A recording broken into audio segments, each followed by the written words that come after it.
Evil lurks in the hearts of men.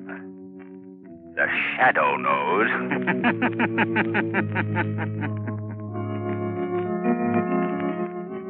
Your local Blue Coal dealer presents The Shadow. These half-hour dramatizations are designed to forcibly demonstrate to old and young alike that crime does not pay. Before the final broadcast of this Shadow series begins, keep this fact in mind, homeowners. One way to be sure of maintaining steady, even temperatures throughout your home during these changeable days and nights of March and April weather is by burning blue coal. Blue coal is America's finest anthracite. It gives perfect, dependable warmth and stops overheating or quick chilling of rooms. Remember the name Blue Coal for better heat with less furnace attention in all kinds of weather. And be sure to hold on at the close of today's Shadow story, for we have an unusual treat in store for you.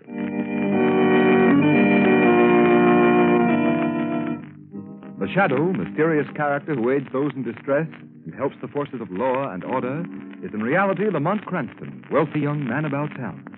Cranston's friend and companion, the lovely Margot Lane, is the only person who knows to whom the unseen voice belongs. Today's story, Can the Dead Talk?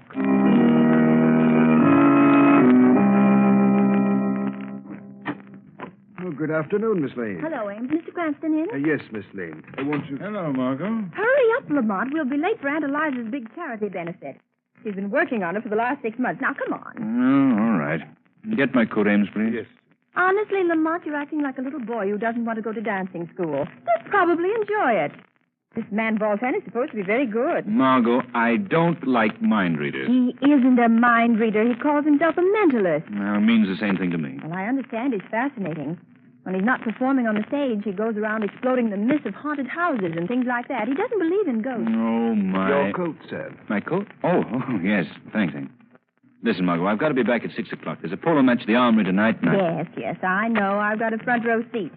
And you needn't act like such a martyr. If I can spend the evening watching you trying to break your silly neck playing croquet on horseback, it won't hurt you to go with me this afternoon and have your mind improved.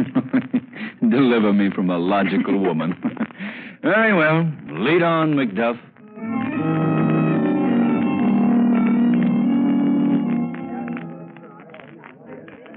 And now I will proceed with my next experiment. See, Lamont, I told you we'd be late. It started already. I'll sit back here and make this as painless as possible. Certain of you in the audience have written on the slips of paper that my assistant distributed questions you would like me to answer. Now, if you will concentrate on what you have written, I will try to get these questions by thought transference. But remember, you must concentrate. I must be in complete accord with your thoughts.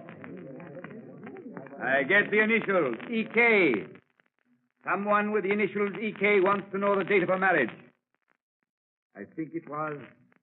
Yes, I'm sure it was. March 24th, 1903. Is that right? Oh, yes, that's right. Did you hear that, Lamont? He's marvelous, don't you think? That's an understatement. Oh, don't be so superior. Everybody, please concentrate.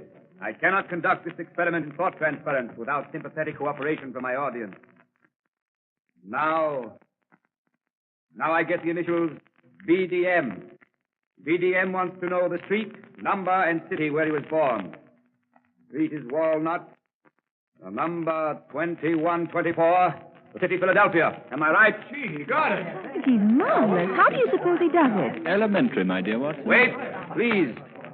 Before I proceed further, I feel that in this room there is someone who is not only an unbeliever, but one who is distinctly hostile to me and what I am trying to do. There, Lamont, he must mean you. Nonsense. Probably part of it. I would like that person to attempt a little experiment with me. If he or she will think of something, some question, the answer to which is known to no one else, I will attempt to answer it correctly without the person having written the question down at all. If I can answer it correctly, it should prove to the skeptic that the transference of thoughts from one mind to another is completely possible. Nice trick if we can do it. You don't think it's possible, Lamont, huh? Oh, I won't say it's impossible, but it's certainly highly unlikely. Well, think of something and concentrate on it and see if you can get it. I will not. In the first place, you don't know that I was the one he was referring to. Second place, even if I were, I wouldn't give him the satisfaction. You think of something that no one could possibly know but yourself. I'll bet you 100 to 1 he can't get it. Well, perhaps you're right. Quiet, please. Quiet. Someone in the audience is concentrating on the question, who is the shadow? Margot, did you think of that just then? Yes, but I don't know why. It just seemed to come into my head. I will answer that question. No, on second thought, I believe I will not give the answer after all. Unless I am very much mistaken, the shadow himself is present. And I don't believe this is just the time to remove his veil of secrecy. However, in case the shadow thinks this is merely a sham, I would like to inform him that within an hour, he will receive a cablegram from someone he never heard of. What do you suppose that means? I haven't the I faintest will now idea. proceed with the questions that have been written on the papers. Someone whose initials are LTZ wants to know the number of the license plate on his car. Oh, Lamont, let's get out of here. You can go if you like, my dear Margot. But I'm going to stay till the end. For heaven's sake, why? After the performance, I think the shadow will pay a little call on Mr. Voltan. I'm consumed with a burning desire to find out just what he knows.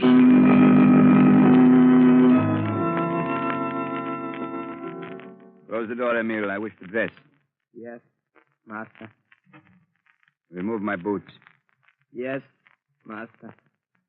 Hey, careful, you clumsy fool. What's the matter with you? I'm sorry, Imbecile, go. Leave me alone. Yes, master. I will. Well, what's the matter? Master, the doorknob turned. The door is opening. But the hall is empty. Ah, good afternoon. Oh, come in. Have you gone mad, master? There is no one here. You are wrong, Emil. There is someone here. But I see no one. Of course not. You may leave us alone, Emil. Yes, master. Well, Shadow. Well, Voltan, Sit down, won't you? unfortunately, I can't stay. I have an engagement. Really? Perhaps your engagement is with that well-known clubman, Mr. Lamont Cranston. Is Lamont Cranston a friend of yours? No. Matter of fact, we've just now met. Interesting. True. Why beat about the bush, Shadow? I know perfectly well that you're Lamont Cranston. Are you sure you haven't got me confused with someone else? Quite. Of course, at the moment, I admit I'm unable to see you, owing to a trick of visual hypnotics, which it is hardly worth my while to combat. However, your charming companion this afternoon, Miss Lane, wasn't it? Let her mind dwell on the subject quite intensely. Her thought waves were unmistakable. On second thought, I find I can spare you a few minutes, Voltan. Good. My respect for your powers is increasing momentarily. Well, now that you know, what are you going to do about it? I haven't decided yet. Remember, I and I alone know that Lamont Cranston and the Shadow are one and the same, with the exception of your friend Margot Lane. Of course, you realize how much your life would be worth if the underworld should ever learn that you are the Shadow. I have a rough idea. And yet that would be a pity. Terminate so unceremoniously the brilliant capabilities of one who, as the Shadow, is known and feared throughout the world. Just what are you getting at? Let me tell you a little story, my friend. Did you ever hear of Anton Proskovai? Anton Proskovai. The famous anarchist who at one time or another was kicked out of every country in Europe? That's the man. Well, the last I heard of him was some 10 years ago, when he was sent into exile. He's supposed to have died there. Anton Proskovai didn't die in exile. He escaped. But he dropped out of sight for 10 years because he was making a study of that least understood attribute of mankind, the human mind. You mean you? Yes, I am Anton Proskovai. You, Anton Proskovai? The man without a country? I do not need a country. What do you mean? Shadow, when I started my studies of the brain, I quickly found that people mentally are like sheep. They can be influenced, swayed in any direction by a mentality stronger and superior than their own. Of course. That's nothing particularly new. Wait. After I had made my escape for years, I wandered, living in ditches, eating in pigsties, hounded from country to country by government agents. But all the time, I was collecting subjects. Subjects? Yes, Shadow. Among the submerged, ill-used, half-starved rabble of every nation, there are potential leaders. Leaders who, given the opportunity, could be the dictators of tomorrow. Go on. These men I know. I know them so intimately that from wherever I am, I can control their minds. You saw Emil, my servant. He is completely subjugated to my will. But that's hypnotism. Relatively simple. Not at all. It is not hypnotism. Although I dominate Emil's mind whenever I wish, to all appearances, he is a normal human being. He can be released only if I feel fear. And I am never afraid. Only if you feel fear. I put the idea of the Shadow's identity in Miss Lane's mind this afternoon, after which she unknowingly, yet obligingly answered it mentally. Come in. Excuse me, Master. I have a cablegram here. It is addressed to someone called the Shadow in your care. Yes, I will take it and see that it's delivered. Go now. Yes, Master. You see, Shadow? You mean... On the platform this afternoon, I willed one of my subjects in Europe to cable you, saying, the downtrodden shall arise. Here, I will open your cablegram. I'll put it on the table where you can see it. Well, what does it say? The downtrodden shall arise. Well, that's amazing. Now do you believe me, Shadow? Through my subjects who are leaders themselves, I can control the vast mass mind of the rabble, the bulk of the population of the world. I suppose it's possible at that. Possible? Listen, Shadow. I have decided that in exactly 1 week, the vast uprising which I have so carefully planned for years will take place. Governments will be overthrown. Nations will exist no more. Chaos will reign. Yes, it could be done. It will be done. Why are you telling me this? Because on the threshold of releasing this world-shattering force, I hesitate. Why, Voltan? Because I and I alone can bring this chaos about. But after it's accomplished, then what? How can I control what I have created? Somewhat of a problem, I should think. Yes. I need another mind to share the responsibility. A mind which already has superhuman powers that I could train to assist me in the great work of reorganizing the world. And you want me to join you, is that it? Why not? Shadow, between us, we could rule the world. Suppose I refuse. Then I shall be forced to divulge the secret of your identity to those who would be most interested, after which I shall proceed with my plans alone. I see. But you won't refuse. Join forces with me, Shadow. Next week, we will plunge the world into chaos such as it has not known since the dawn of creation. A chaos over which you and I will reign supreme. Well, your answer? Give me 24 hours. Can you not answer me now? 24 hours. I will give you 7 hours. That is time enough. Come to me at midnight tonight. Where will I find you? You know the old Murray mansion in the slums over by the river? Of course. It's been boarded up for years. Supposed to be haunted, I believe. Haunted? Yes. That's why I use it for my headquarters. A reputation for ghosts is very convenient for keeping away prying eyes. I will be waiting there for you tonight at midnight. And I advise you to come alone.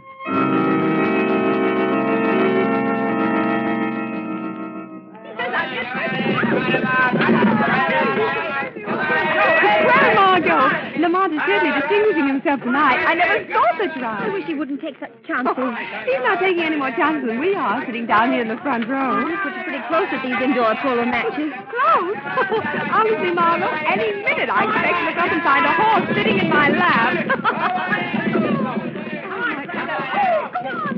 There goes Lamont again. He's got the ball. No, the back man is riding him off. Oh! What happened? Oh, Evelyn, what happened? No, I think Lamont's pony must have stumbled. Lamont's fallen off. The pony's running loose.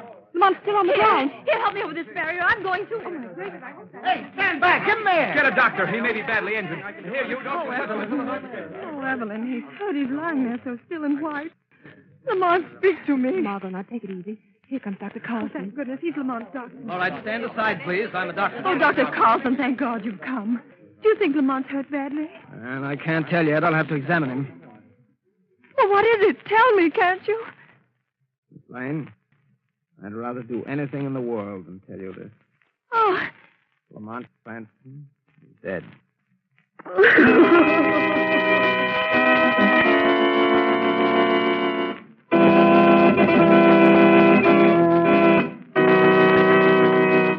Act 2 of today's story commences in just a moment. But first, here's advice homeowners everywhere will certainly profit by following. Your nearest blue coal dealer has a real bargain for you. It's the John Barclay Summer Conditioning Service, a thorough cleaning and checkup job that'll put your heating plant in perfect shape for next fall and save you money on your fuel bill. This summer conditioning service includes cleaning all inside and outside surfaces, cleaning and reassembling the smoke pipe, and sealing all openings at joints where the pipe joins the chimney. This service also includes a thorough check of all dampers, valves, pipes, and grates, plus the painting of all doors and surfaces. In fact, it gives you over 10 vital money-saving jobs that will improve the efficiency of your furnace, all for the price of one. It's worth $12 and a half, yet it only costs approximately $5 for the average-size home. So next month, or whenever you decide to let your furnace fire go out, get in touch with your nearest Blue Coal dealer. Let him give your home heating plant, whether it's steam, warm air, or hot water, a thorough summer conditioner. You'll save time, trouble, and money in the long run. And remember, too, if you want steady, more dependable heat in your home throughout the changeable weather of early spring, order Blue Coal. You'll get better heat with less furnace attention.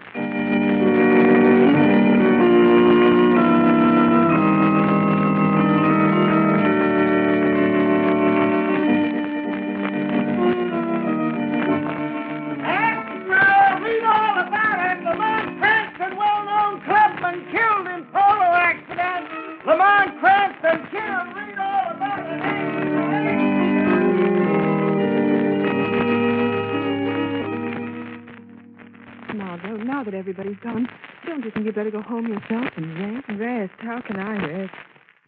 Oh, Evelyn, I can't believe it. I can't believe that Lamont is really gone. I know, dear. Now, come on, Margot. I'll take you home. Oh, but there's somebody in the hall. Evelyn, don't let them come in here. I can't face any more people. It's probably Ames. Come here, Margot, in this alcove. Nobody will notice you. I'm afraid I can't stand much Just more. wait, sir. Mr. Cranston's death was a terrible shock to me. Have you an old friend of Mr. Cranston, sir? I don't seem to remember. Well, not exactly an old friend, but considering the length of our acquaintance, fairly intimate one. Yes, sir. If you will just step in here, sir, you may view that. Evelyn, that man. Who was it? No one I ever saw before. His name's Voltaire. He's a mind reader. He gave a performance this afternoon at Aunt Eliza's charity benefit. Rather strange looking. But you know, Lamont did have some weird friends. He wasn't a friend of Lamont. I mean, I don't think he was. I wonder just... Very sad to see a man cut down in his prime. I beg your pardon. Miss Lane, isn't it? Why, yes. I thought so. May I tender my sympathy, Miss Lane? Thank you. I know how you must feel. Great pity. Cranston had a future. Possibly a greater future than even you suspect. Well, what's done is done. I must be going now. I beg pardon, sir. I can find my way out. Oh, now, Margot, darling, won't you please let me take you home? Ames will take care of everything here, won't you, Ames? Yes, miss. I'll get your things. Oh, all right, Evelyn. I suppose there's nothing more I can do tonight. I'll go. Good. And I'm going with you, just to be sure you get there.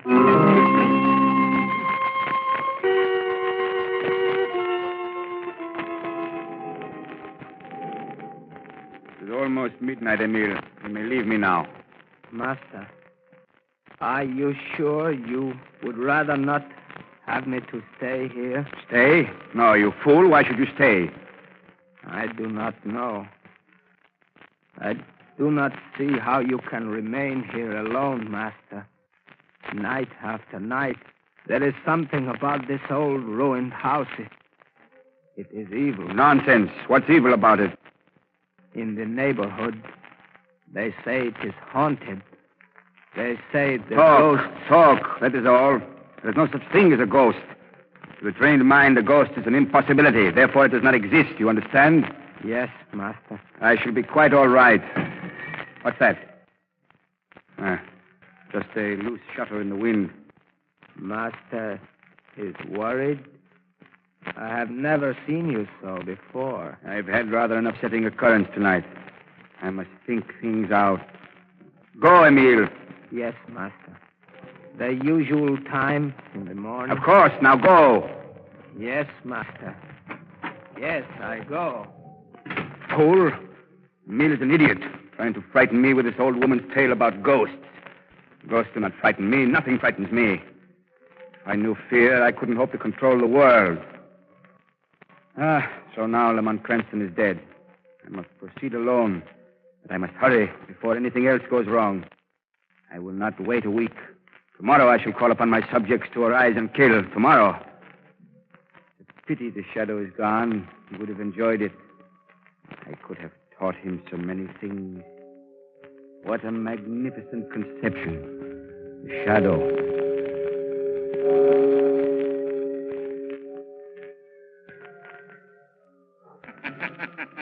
Huh? What was that? I could have sworn I heard someone laugh. No. No one is here. No one could be here. It must have been in my mind. That's right, Voltan. In your mind. Who's that? Who speaks? Is it possible you don't know me, Voltan? When just this evening you claimed to be one of my most intimate friends? Shadow. Or his ghost? No. No, it's not possible. Really? With my own eyes, I saw you lying dead. I know. So thoughtful of you to call. Stop! It can't be you. It can't. You hear me, don't you? I'm imagining things. My mind is overstrained, that's all. The shadow is dead. You see, it's midnight, Voltan. I have returned from the spirit world to keep our appointment. Spirit world? There is no such thing. There can't be. I won't allow myself to believe it. You're afraid, Voltan?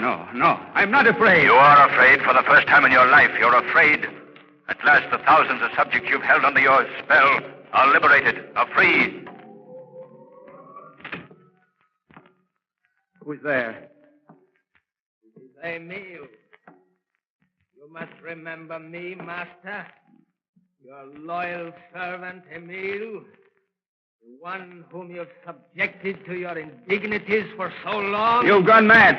Now, Voltan, it is you who have gone mad. There is but one way to deal with a mad dog. Keep away from me, Emil. Don't come any closer. This gun. I will shoot! Drop that gun. Emil.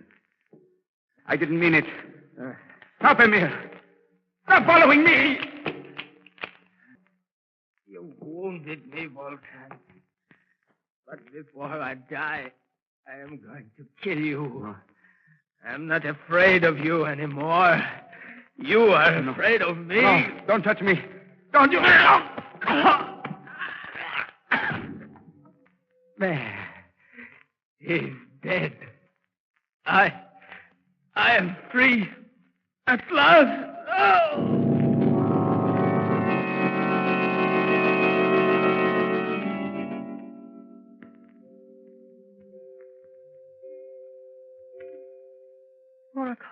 It'll be dawn soon, Margot. I'm all right now, Evelyn. Why don't you go home yourself? You don't need to stay with me anymore. Well, if you're sure you're all right. Oh, of course I'm all right. I'll take a sedative and go to bed. Good, and get some rest. I could use some rest myself. Oh, you could. Well, if you want anything, don't hesitate to call me, Margot. If I don't hear from you, I'll drop over in the afternoon. All right, and thanks, Evelyn, for sticking by me. You've been a great help. Oh, nonsense. Get some sleep, dear. I thought she'd never go. Oh.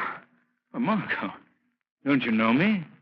Well, Lamont, I must be dreaming. No, you're not dreaming. I'm here. But you were killed. No, I wasn't killed, Margot. Oh, Lamont.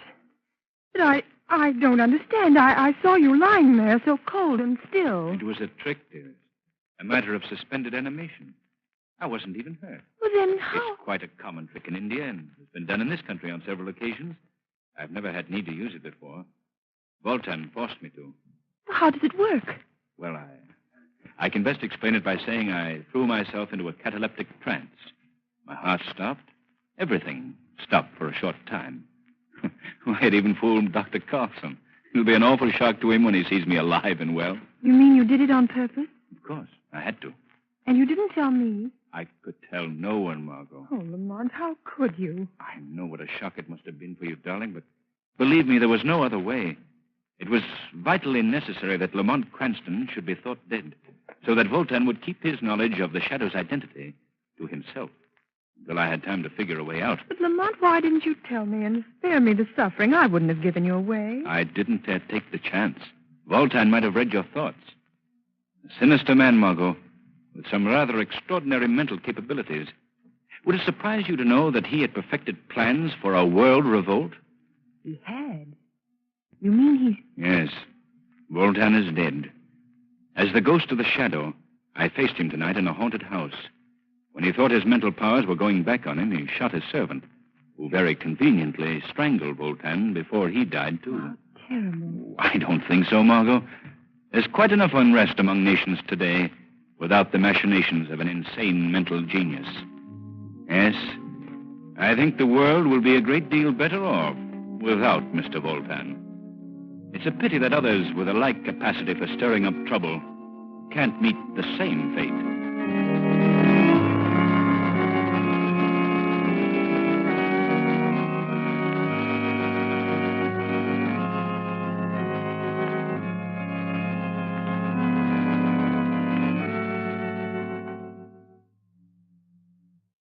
But now, friends, we have a real treat in store for you.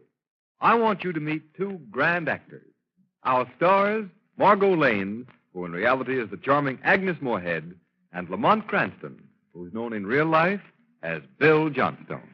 Thanks, Ken. Well, Margot, I should say Agnes, I know you'll agree with me that it's been a great privilege for you and me to have played the roles of Margot Lane and the Shadow for the past 6 months. Yes, it has, Bill, and it's been a lot of fun besides. I can't begin to tell you how much I've appreciated being with the Shadow during his exciting adventures. And I know that we appreciate the generous cooperation we've received from our sponsors, the Blue Coal Dealers, in teaching young and old alike that crime doesn't pay. If we succeeded in driving home that moral, then we'll have accomplished our purpose. As Ken Roberts has told you, ladies and gentlemen, this is our final broadcast of the winter season. But we sincerely hope to be back with another series in the fall. Whether or not the Shadow program returns is up to you, our listeners. In the theater, you know, we actors can tell by the applause if the audience enjoys our efforts to entertain them. But in radio, the only way to know whether or not the audience enjoys the entertainment is by their purchases of the product that makes the program possible, or by their personal approval to the sponsors. So, friends, if you've liked this Shadow series and want to hear the show again next fall, won't you phone or write your nearest Blue Coal dealer and let him know? Your purchases of Blue Coal and your phone calls to the Blue Coal dealers will indicate to them whether or not they should bring you the Shadow program again in September. And now, on behalf of our entire cast, hearty thanks to you again for your loyalty to our show and your support of Blue Coal. Goodbye, Bill and Agnes. We hope you'll be back again in the fall. And friends, remember that you can continue to thrill to the adventures of the Shadow during the summer months by getting the Shadow magazine at your local newsstand. This is Ken Roberts saying goodbye for Blue Coal.